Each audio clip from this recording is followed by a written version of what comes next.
Hello everyone, welcome to Pharma Vidya. There is an important notice from PCI for all the pharmacy students.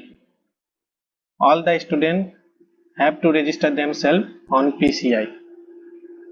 So today we'll learn how to register yourself on PCI.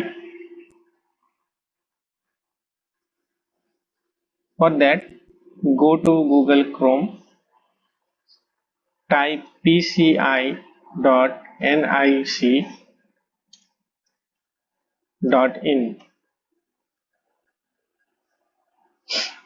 Now, like this, one pop-up notification will come. Go to this DG format, click on DG format.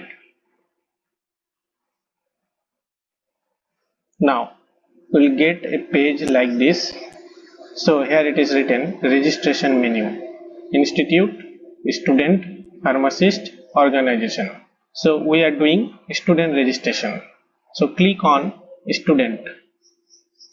Now student registration form 2023 onwards admission. Those students who are admitted on 2023, so they can register here.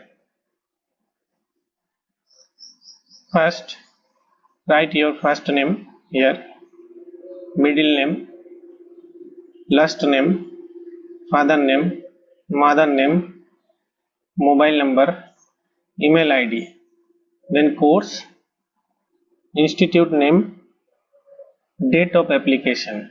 So date of application in the sense date of admission, country, and write your full address here and fill this capture here and click on submit. After clicking on submit, your application will be submitted to the institute. After verifying from the institute, you will be registered on PCI. So this is how you have to register yourself on PCI. If anyone have any doubt regarding this, they can comment below. Thank you.